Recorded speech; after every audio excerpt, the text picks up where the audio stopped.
Last weekend, Oprah accepted the Cecil B. DeMille Award at the Golden Globes. Now, this was the protest Globes, where stars showed up wearing all black and brought along with them activists in support of the Me Too movement. Oprah accepted her award, which is the Golden Globes equivalent of a Lifetime Achievement Award. And in her speech, she talked about safety, representation, and social transformation. Now, during her speech, Oprah referenced Recy Taylor. Recy Taylor.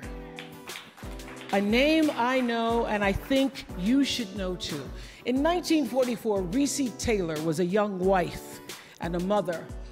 She was just walking home from a church service she'd attended in Abbeville, Alabama, when she was abducted by 6 armed white men, raped and left blindfolded by the side of the road, coming home from church. They threatened to kill her if she ever told anyone. But her story was reported to the NAACP, where a young worker by the name of Rosa Parks became the lead investigator on her case. And together, they sought justice. But justice wasn't an option in the era of Jim Crow. The men who tried to destroy her were never persecuted. Recy Taylor died 10 days ago, just shy of her 98th birthday.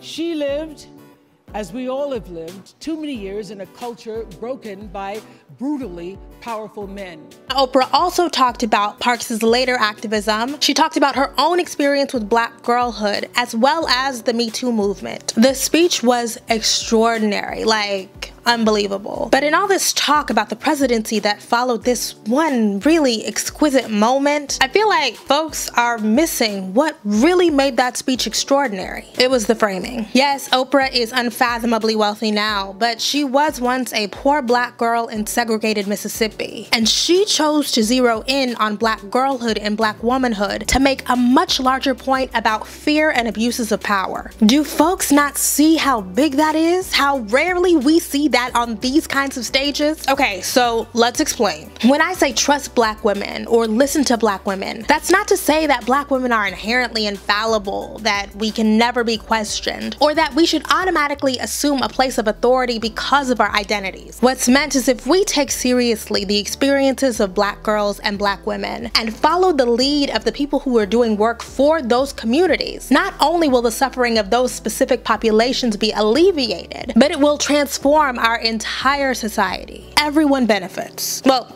not everyone, right? Because then the people who abuse and do violence will no longer be able to do so with impunity. People will lose their unearned privilege, but we move toward a more just world. Beginning with Black girls and Black women doesn't tell you everything. We're not Jesus or Yoda, but it does tell you a hell of a lot about the work that you need to do to resist white supremacist capitalist patriarchy. Because as the Combahee River Collective statement explains, Black women have always embodied, if only in their physical manifestation, an adversary stance to white male rule, and have actively resisted its inroads upon them and their communities in both dramatic and subtle ways. Again, all Black women do not have the same politics. We're not all radical and revolutionary. But there is something to be said about the fact that we recognize our survival depends on resisting white male hegemony. We can't be invested in whiteness like white women or maleness like Black men. And we know white women love Oprah, but despite her broad appeal, this should not be interpreted as an all lives matter moment. It's not